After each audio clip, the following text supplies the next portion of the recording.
스스로 폭풍이 되어 폭풍 속을 날아야 합니다라는 제목으로 하나님 말씀을 나눌 때 많은 은혜 받으시기를 주의 이름으로 축원드리겠습니다. 정호성 시인의 폭풍이라고 하는 시가 있어요. 우리 한번 다 같이 읽어보도록 할까요? 폭풍이 지나가기를 기다리는 일은 옳지 않다. 폭풍을 두려워하며 폭풍을 바라보는 일은 더욱 옳지 않다. 스스로 폭풍이 되어 머리를 풀고 하늘을 뒤흔드는 저 한 그루 나무를 보라. 스스로 폭풍이 되어 폭풍 속을 나는 저 한 마리 새를 보라. 저는 제 인생에 바람이 불어올 때마다 이 시를 꺼내 읽어요. 폭풍이 지나가는 것을 기다리지 아니하고 정말 폭풍 속에 폭풍을 나르는 한 마리 새가 되고자 하는 마음을 갖고자 이 시를 꺼내서 다시 한번 읽습니다. 사도행전에 등장하는 제자들은 폭풍이 지나가기를 기다리지 아니하고 스스로 폭풍이 되어 세상을 흔드는 한 그루 나무가 되었고 폭풍 속을 힘차게 나는 한 마리 새가 되었어요. 주님의 제자들이 폭풍이 되어 세상을 뒤흔들려고 하자 당시 권력자들은 그들을 위협하는데요. 17절 말씀 우리 한번 같이 읽어보도록 할까요? 이것이 민간에 더 퍼지지 못하게 그들을 위협하여 이후에는 이 이름으로 아무에게도 말하지 말게 하자 하고 민간에라고 하는 단어가 있습니다. 여러분 헬라어 성경에는 에이스라고 하는 안으로라고 하는 전치사를 사용했어요. 이 말의 의미는요. 물감이 하얀 옷감 안으로 들어가 색을 점차 변화시키는 과정을 묘사한 단어입니다. 그 물감이요, 하얀 옷감을 전체를 다 변화시키는 거예요. 그 영어 성경에 보면 어몽이라고 하는 전치사를 사용함으로 말미암아 민간 사회를 휘젓고 다닌다는 거예요. 여러분, 민간 사회를 휘젓고 다니면 폭풍이 되어서 정말 민간 사회를, 유다 사회를요, 예루살렘을요, 이스라엘을요, 온 세상을 뒤집어 놓는 거예요. 당시 권력자들은요, 이것을 알고 있었기 때문에 강력하게 막고자 했는데요. 18절 말씀, 우리 한번 같이 읽어보도록 할까요? 그들을 불러 경고하여 도무지 예수의 이름으로 말하지도 말고 가르치도 말라 하니 그들을 불러 경고했다라고 이야기합니다. 이 경고하다는 단어는요, 공적 권위를 가지고 명령하다라는 것입니다. 공권력을 가지고 그리스도의 이름으로 말하지도 말고 가르치도 말라 하고 협박하고 위협하는 거예요. 공권력으로요. 그러나 제자들은요, 공권력의 위협과 박해라는 폭풍이 지나가기를 기다리지 않았습니다. 스스로의 폭풍이 되는 거예요. 그리고 폭풍이 되어서 하늘을 뒤흔들고 세상을 뒤흔드는 나무가 되겠다라고 다짐해요. 폭풍 속을 날겠다는 거예요. 한 마리 새가 돼서 폭풍 속을 나는 새가 되겠다라고 다짐하고 선언합니다. 그래서 20절에서 이렇게 고백하죠. 우리 한번 크게 읽어보도록 할까요? 우리는 보고 들은 것을 말하지 아니할 수 없다 하니 우리는 보고 들은 것을 말하지 아니할 수 없다. 제자들은 스스로 복음의 폭풍이 되겠다고 선언합니다.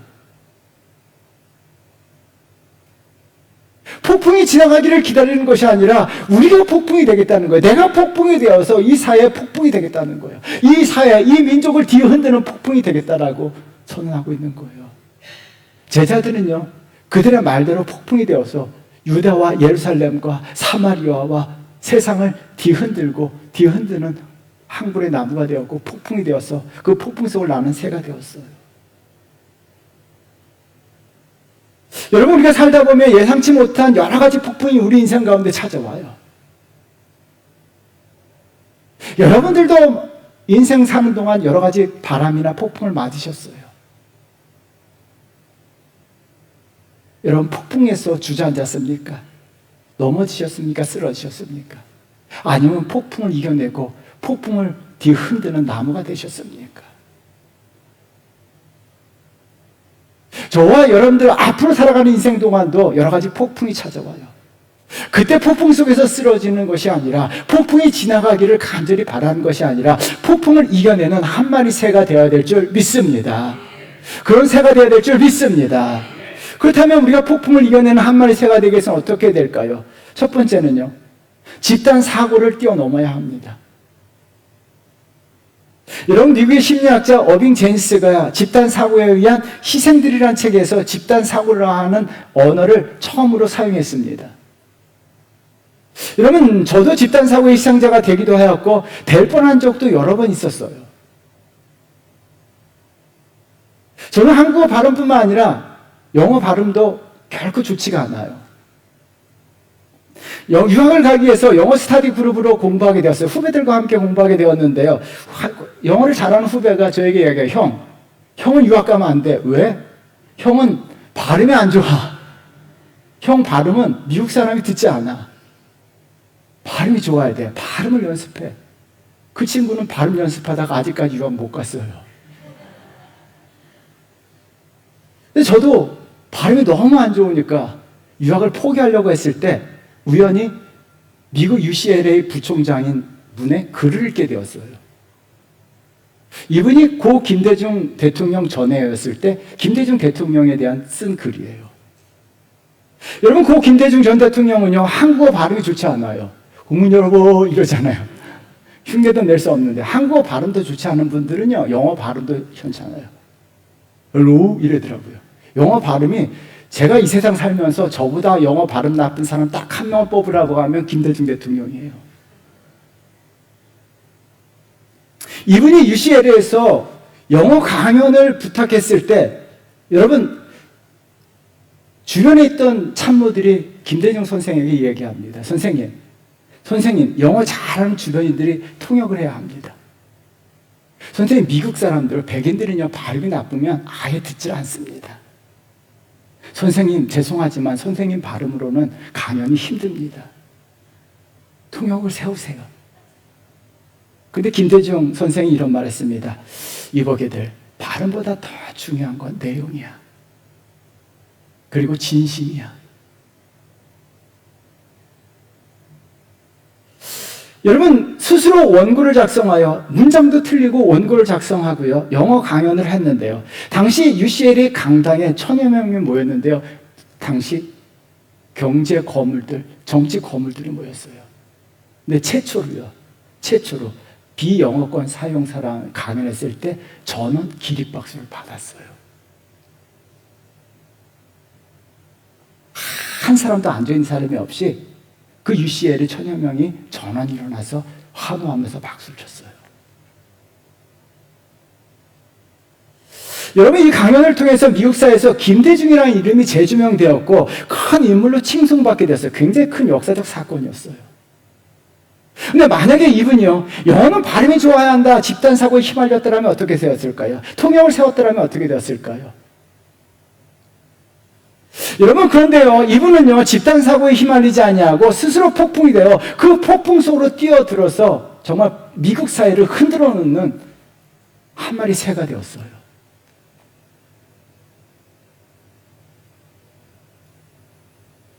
제 인생에서 굉장히 큰 도전을 받은 거예요. 현대에는 집단 사고가 만연되어 있습니다. 성공한 사람은 부지런할 것이다.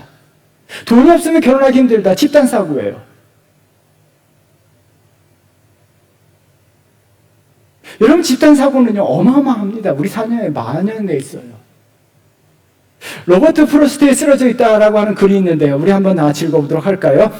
비가 바람에게 말했습니다. 너는 밀어붙여, 나는 퍼부을 테니. 그래서 그들은 화단을 강퇴했고 꽃들은 정말 무릎을 꿇었습니다. 그리고 쓰러져 있었습니다. 죽지는 않은 채 나는 그 꽃들이 어떻게 느꼈는지 압니다.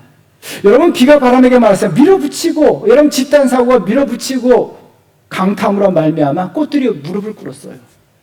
쓰러졌습니다. 넘어졌습니다. 무너졌어요. 죽진 않았지만 죽은 것처럼 살아가요.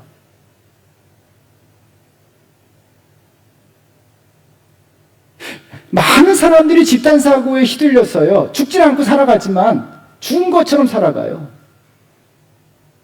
여러분 자녀들 가운데, 여러분 가운데 그런 분들이 있을 거예요. 오늘 본문에 나와 있는 베드로와 요한에게도 집단 사고가 밀어붙이고 퍼부었습니다. 13절 말씀 우리 한번 같이 읽어보도록 할까요? 그들이 베드로와 요한이 담대하게 말함을 보고 그들을 본래 학문 없는 범인으로 알았다가 이상히 여기며 또 전에 예수와 함께 있던 줄로 알고, 본래 학문 없는 범이다라고 이야기합니다. 학문이 없는 범인은요, 율법을 배우지 못하고 무식한 사람이라는 뜻이에요. 정말 못 배우고 무식하다는 뜻이에요. 여러분, 배우지도 못하고 무식한 인간들이 할 수 있는 것이 없다라는 것이 집단 사고예요. 내가 배우지도 못했는데,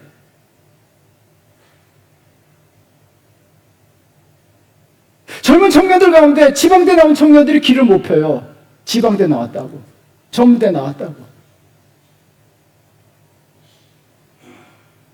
배우지도 못했는데, 지방대 나왔는데, 전문대 나왔는데, 고졸인데.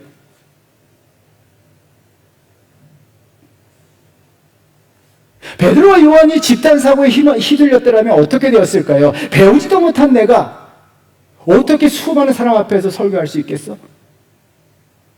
무식한 내가 어떻게 사람들 앞에서 강연하겠어? 만약에 베드로와 요한이 집단 사고에 휘둘렸더라면 그들의 인생이 어떻게 흘러갔을까요?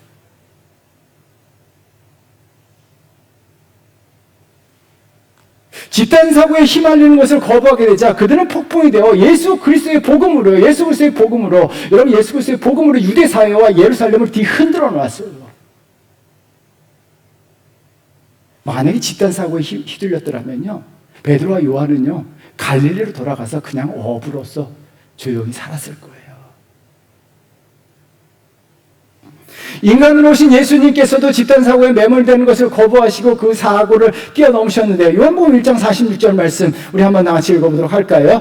나다나엘이 이르되 나사렛에서 무슨 선한 것이 날 수 있느냐?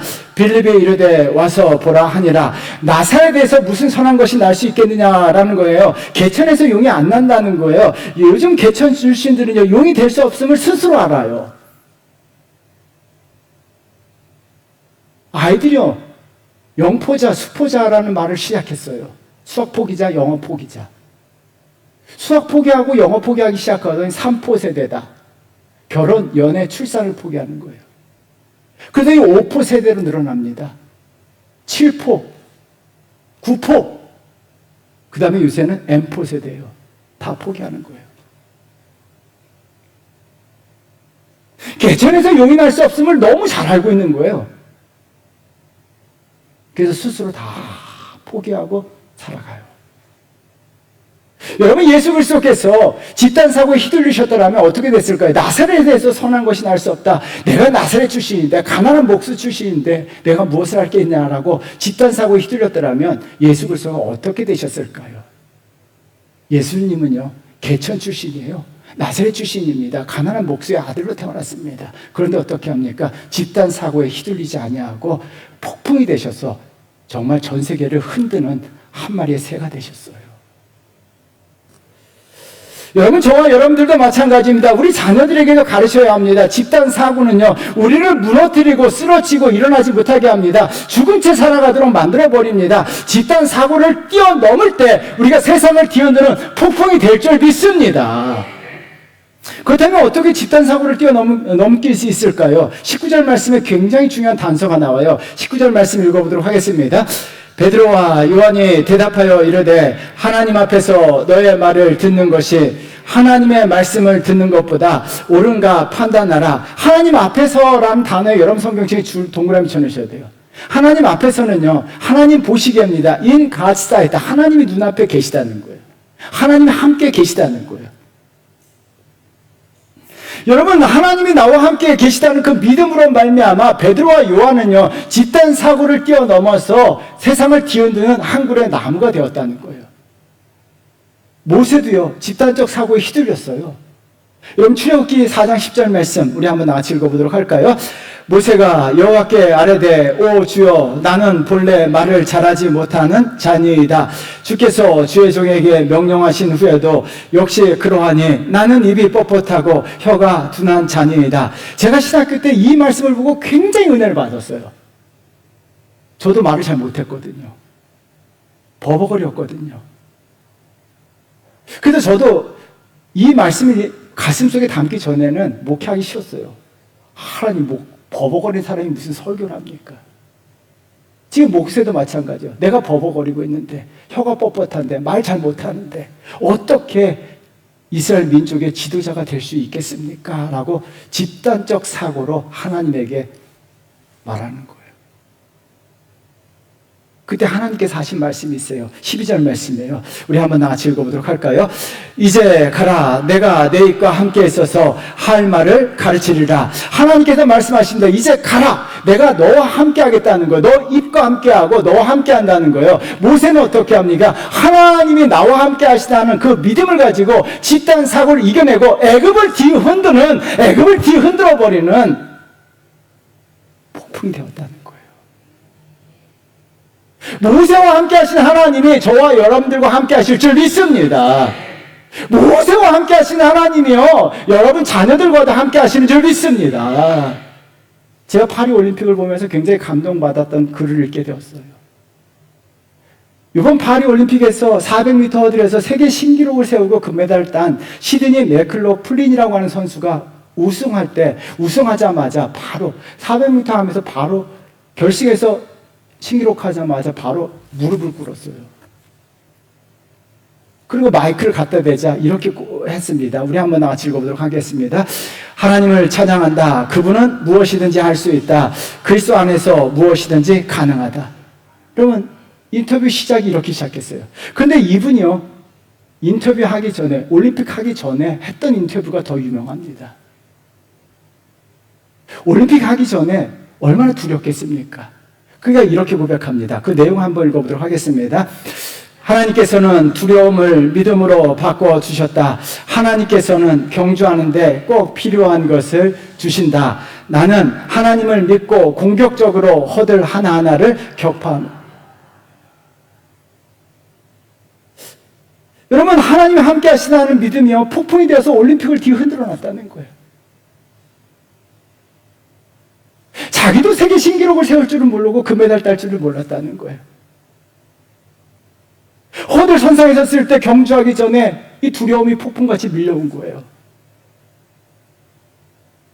그런데 두려움이 밀려올 때 하나님께서 그 두려움을요, 믿음으로 바꿔주셨다는 거예요. 그리고 내가 정말 경주하는 동안 400m 내 눈앞에 장애물이 쫙 펼쳐져 있는데요, 하나님께서 그 장애물을 뛰어넘을 수 있는 힘과 능력과 에너지를 주셨다는 거예요. 그래서 그 믿음 가지고 어떻게 합니까? 그 장애물들이요, 딱 뛰어넘은 거예요.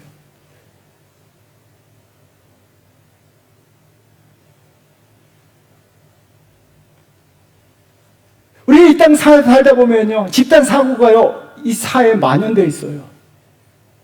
집단 사고로 인해서 두려움과 근심과 걱정이 우리를 막 다가와요. 그러나요, 우리가 하나님을 바라보고 하나님 나와 함께 하신다는 믿음 갖게 되면요, 우리의 두려움이요, 폭풍이 우리에게 다가올 때 그 두려움이요, 믿음으로 전환되는 역사를 일어날 줄 믿습니다. 하나님께서 폭풍 속을 날 수 있도록 여러분들에게 필요한 것을 공급해 주실 줄 믿습니다. 여러분, 그러므로 어떻게 합니까? 내가 하나님 나와 함께 하시다는 믿음 가지고요, 우리는 어떻게 허들 하나하나를 격파하면서 뛰어넘으면서 장애물 뛰어넘으면서 나아가시면 여러분 반드시 승리하는, 정말 폭풍 속에서 넘어지고 쓰러지고 자빠지고 주저앉는 자가 아니라 폭풍을 이겨내는 믿음의 사람 될 줄 믿습니다. 그 하나님이요, 지금도 살아계셔서 역사하시고, 여러분 시드니 맥클로플린과 함께 하신 하나님이요, 저와 여러분들과도 함께 하실 줄 믿습니다. 그래서 폭풍이 다가올 때요, 여러분 집단 사고에 휘둘리지 마세요.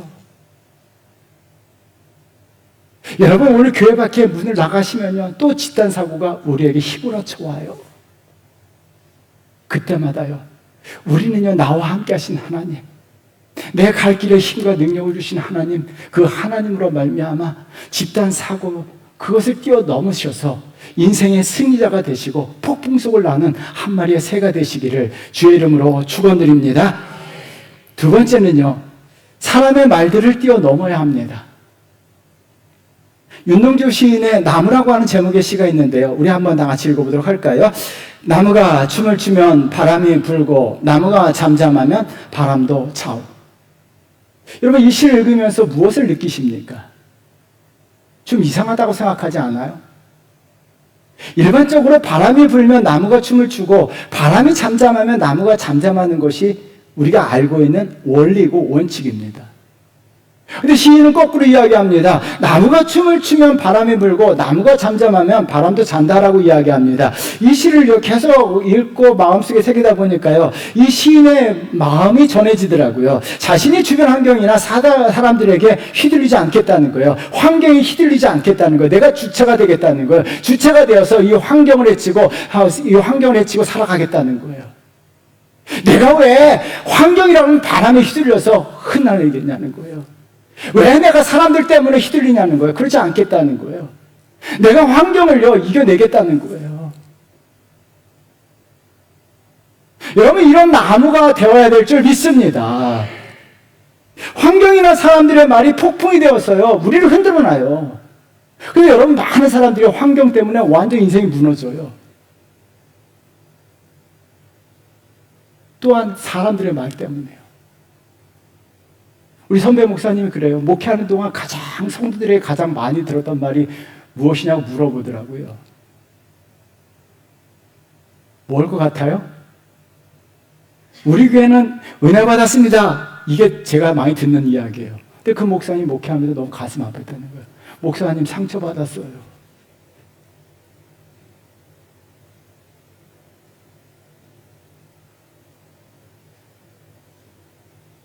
어떻게 목사님 귀에 제일 많이 듣는 게 목사님 상처받았어요 라는 말일까요?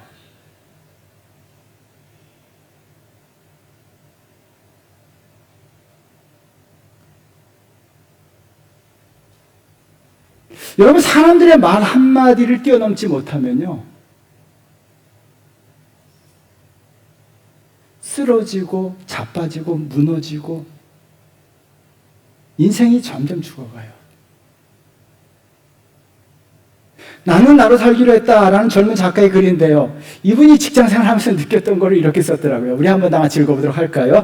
공적 업무를 이장한 사적인 짜증과 걱정을 이장한 모욕과 질문을 이장한 무례함에 마음 졸이고 상처받고 미움을 쌓는다. 직장생활 하면서 오직 쌓여가는 것은 마음 졸임과 상처와 미움만 쌓여간다는 거예요. 직장생활 너무 힘들다는 거예요. 그래서 이분이요, 어느 날 이런 결단을 했습니다. 우리 한번 다 같이 읽어보도록 하겠습니다. 우리 삶에서 곧 사라질 존재들에게 마음의 에너지를 쏟는 거 감정의 낭비다. 인생에서 아무것도 아닌 존재들에게 더는 감정을 낭비하지 말자. 사람의 말은 한 개인의 지극히 주관적 견해일 뿐이다. 내 주변에서 정말 나에게 짜증내고 나를 힘들게 하고 나에게 어렵게 하고 나에게 무례하고 모욕적인 말을 주는 사람들은 결국 내 인생에서 같이 할 사람들이 아니라는 거예요. 그래서 이들에게 감정을 낭비하지 말자라는 생각이 드니까 그때부터 직장 생활이 굉장히 편해졌다라는 고백을 하더라고요. 한 번쯤 의미해 볼 필요가 있습니다. 신앙생활 잘하는 것도 마찬가지입니다. 대다수 사람들이 신앙생활 무너지는 이유가 간단해요. 교회를 떠나는 이유가 간단합니다. 말. 세상이 교회에 하는 말들이 있어요. 세상이 교회에 대해서 하는 말들이 있어요. 지금 한국 사회가 한국 교회에 대해 하는 말들 들어보세요. 그리고 세상 사람들이 그리스도인들, 교회 다니는 사람들에게 하는 말이 있어요. 이 말 때문에 신앙생활을 포기하는 사람들이 많아요. 또한 교회 내에서 같이 신앙생활을 하면서 우리가 성숙하지 못한 성도들이 하는 말들, 그리고 실수와 잘못으로 했던 말들 때문에 상처받고 힘들어하는 성도들이 많아요. 여러분, 우리가 폭풍이 되고 폭풍 속을 나는 새가 되기 위해서는요, 그래서 사람의 말을 뛰어넘어야 되는데요, 19절 말씀 우리 한번 같이 읽어보도록 할까요? 베드로와 요한이 대답하여 이르되 하나님 앞에서 너희의 말을 듣는 것이 하나님 말씀을 듣는 것보다 옳은가 판단하라. 여러분, 19절 말씀은 꼭 줄을 쳐놓으셔야 돼요. 그리고 이 말씀을요, 신앙생활 하는 동안 평생에 가슴에 담고 있으셔야 돼요. 지금 베드로와 요한은요, 공권력을 가진 권력자들의 위협과 협박의 말에 흔들리지 아니하고 완전 그들의 말을 뛰어넘고 있는데요, 그들의 말이요, 베드로와 요한에게 미풍, 약풍조차도 되지 않습니다. 조금도 영향받지 않아요. 전혀 영향을 받지 않아요. 일도 영향받지 않아요. 그 마음에 조금도 상처받지 않아요. 전혀 흔들림이 없어요. 왜 그럴까요? 베드로와 요한은요, 사람들의 말을 뛰어넘는 능력이 있었습니다. 두 가지예요, 두 가지. 그래서 여러분 꼭 기억하셔야 돼요. 두 가지인데요. 하나는요, 옳은가를 판단해 보는 건데요. 19절 말씀 다시 한번 크게 읽어보도록 하겠습니다. 읽겠습니다. 베드로와 요한이 대답하여 이르되 하나님 앞에서 너희의 말을 듣는 것이 하나님 말씀을 듣는가보다 옳은가 판단하라. 여러분, 옳은가 판단하라에 줄을 쳐놓고 동그라미 한 100번을 쳐놓으셔야 돼요. 지금 나에게 말을 하는 그 사람이 옳으냐 그르냐라는 거예요. 그 사람이 어떤 사람이냐는 거예요. 정말 좋은 사람이냐, 나를 사랑해주는 사람이냐, 악한 사람이냐, 정말 도덕적으로 악한 사람이냐, 좋은 사람이냐를 판단하라는 거예요. 그리고 그 사람이 하는 말, 그 말 자체가 옳으냐 그르냐를 판단하라는 거예요. 여러분, 세상이 교회에서 하는, 교회에 대해서 악한 말 하는 사람들 보세요. 그 사람이 어떤 사람이냐는 거예요. 기독교에서 쌍욕을 하는 사람들, 그 사람이 어떤 사람이냐는 거예요. 정말 착하고 선한 사람들이 그런 말을 하냐는 거예요.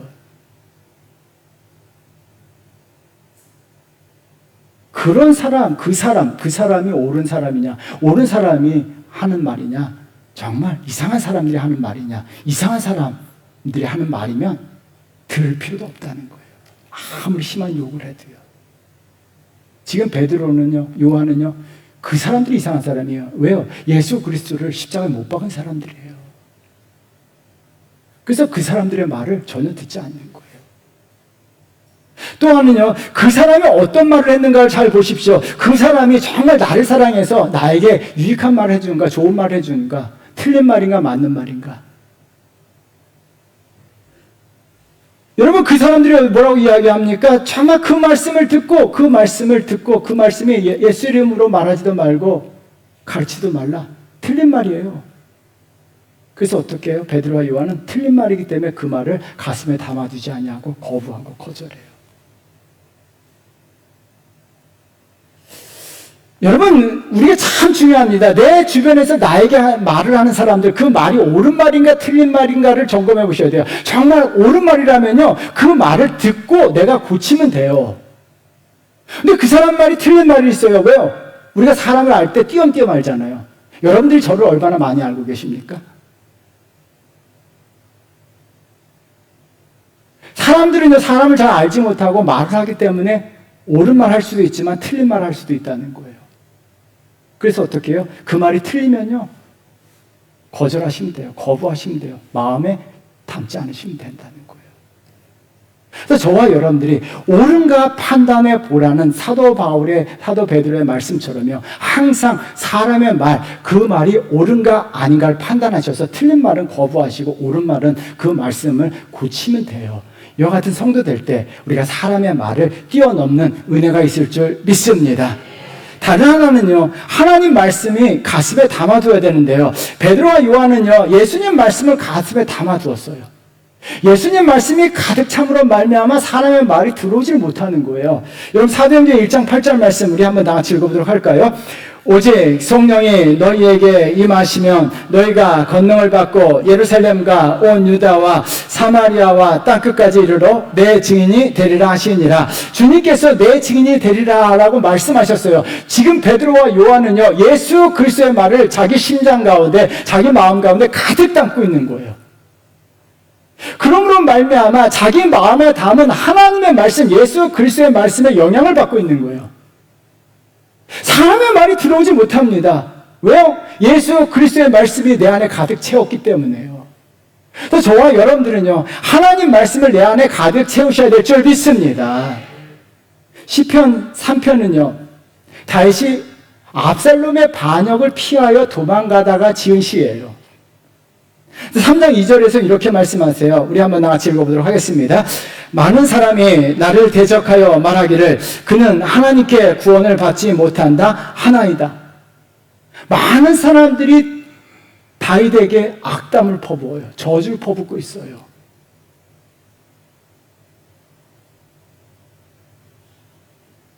이 말을 들었던 다윗이 어떻게 반응해야 될까요?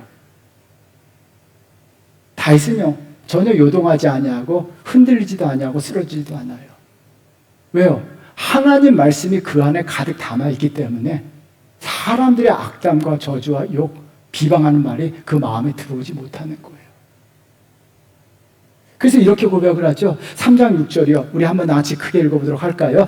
천만인이 나를 에워싸 진친다 하여도 나는 두려워하지 아니하리라. 천만인이 나를 에워싸 진친다 하도 나는 두려워하지 않는다라고 고백을 합니다. 하나님 말씀의 영향을 받음으로 말미암아 사람들의 말을 뛰어넘습니다. 그러므로 말미암아 다윗은요, 폭풍 속을 나는 한 마리가 새야 돼요.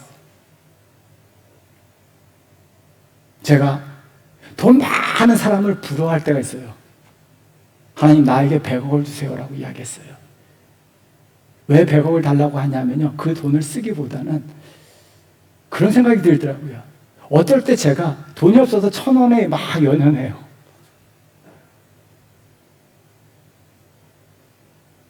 어떻게 보면 참 불쌍한 것 같아요, 내 인생이. 막 1,000원 가지고 연연해. 그런데 그 생각이 들어요. 100억이 있다면 1,000원에 연연할까요? 100억 가진 사람이 콩나물값 100원 깎기 위해서 막 깎아주세요라고 해야 될까요? 안 그래요. 100억을 가진 사람은요, 1,000원, 10원, 100원 다 연연하지 않아요. 하나님의 말씀은요, 하나님 말씀은요 100억보다 큽니다. 사람의 말은요, 잘 보시면 위조지폐예요. 여러분, 위조지폐 10,000원짜리 가지고 받아서 행복하십니까? 위조지폐 100억을 가지면 행복하실까요? 아니에요. 사람의 말은 가짜가 많아요. 가짜가.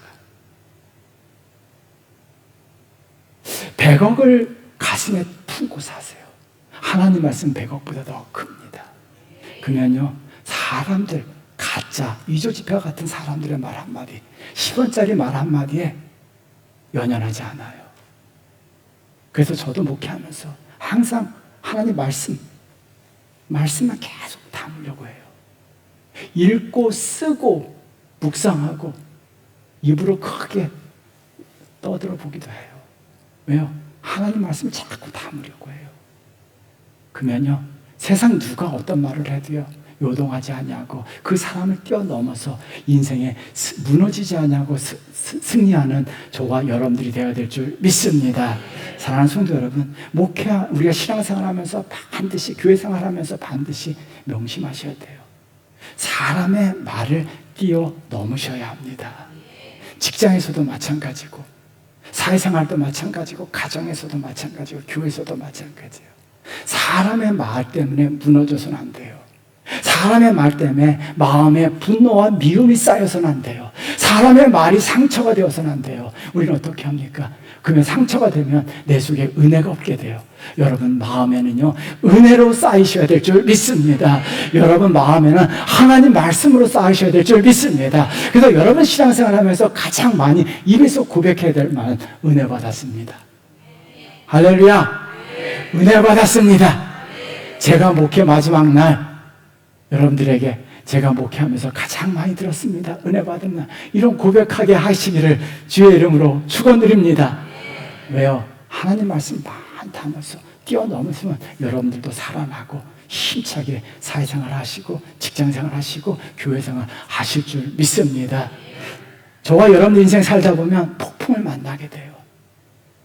근데 폭풍이 와서 밀어붙이고 쓸어버림으로 말미암아 주저앉고 낙담하고 낙심하고 포기하고 살아가는 사람도 있는 반면에 폭풍이 되어서 폭풍을 뒤흔드는 사람이 있어요.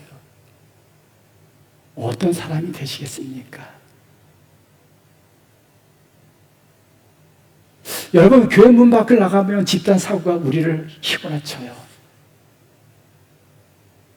우리는요, 그것을 뛰어넘으셔야 돼요. 우리 자녀들에게도 가르쳐 주셔야 돼요. 학벌, 개천 안 된다. 아니요. 뛰어넘어야 돼요. 그리고 사람의 말, 환경 뛰어넘으셔야 돼요. 그러면요, 저와 여러분들도 정말 이 시대에 하나님 앞에 크게 하시고요, 하나님이 저와 여러분들과 함께 하시기 때문에 우리는요, 어떤 환경 속에서도 어떤 집단 사고를 뛰어넘을 수 있어요. 하나님은 반드시 저와 여러분들과 함께 하시고 저와 여러분이 살아갈 수 있는 것을 공급해 주시는 줄 믿습니다. 그래서 승리하시는 저와 여러분 되시기를 주의 이름으로 축원드립니다.